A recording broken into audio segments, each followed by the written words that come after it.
Welcome to RamBam Rates Blammers. I'm RamBam, and today's Blammer is the PSA Dagger-compact. Let's talk about the big pros and cons of the PSA Dagger.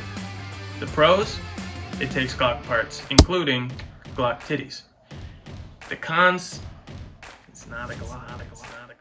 The Palmetto State Armory Dagger is a Glock 19 clone. It's got Gen 3 parts compatibility.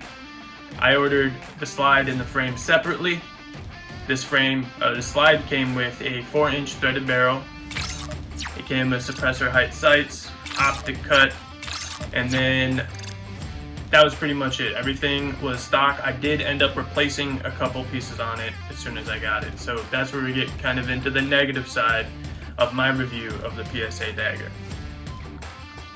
First things first, on the frame, the mag release did not work. It did not work out of the box. You push on it, you got nothing. The mags were not dropping out of it. So I did replace it. This is a Strike Industries enlarged magazine release. Not a huge fan of that either. I hadn't tried the enlarged ones. Too large, too big. What else?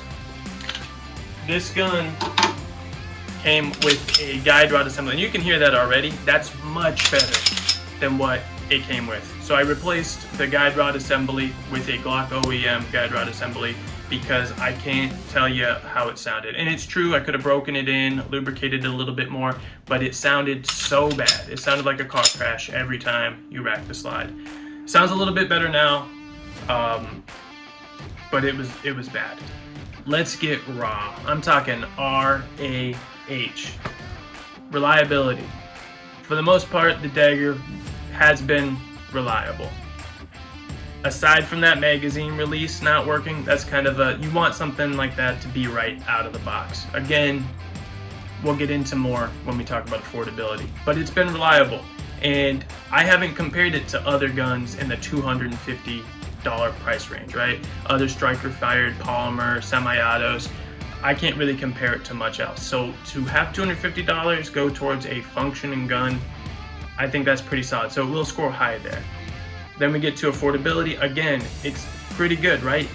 Until you start pouring your upgrades into it. At that point, you're getting closer to the higher end guns, or maybe just a stock Glock that is gonna run better and you can trust better. So affordability is still pretty good. Hell yeah. Hell nah, all right? The trigger's not good enough. It's not a good trigger. Again, $250, I understand. The trigger's not there, the feel's not there. The machining on the slide, it feels cheap. You'll see it in some of the photos here in this video. The screws stick out a little bit of the optic plate.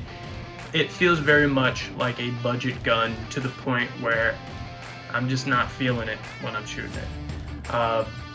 Why would you buy one? Because that's all you can afford. If that's the case, I implore you to just save up another $50, $100, but even a used Glock or Smith & Wesson, something that's more on the affordable side. Go that route if you can. I love Palmetto State Armory. We're gonna go over ARs on this channel that I've built using all PSA parts. I love PSA. The Dagger, not doing it for me. And for that reason, I'm rating it 6.4 out of 10. Cheers. Buy something that costs $400. Thank you for watching. If you disagree with me, if you've got a PSA Dagger that runs like a tack driver and you love it, it's your everyday carry, go ahead and say something in the comments about it. Let us know that we got a lemon.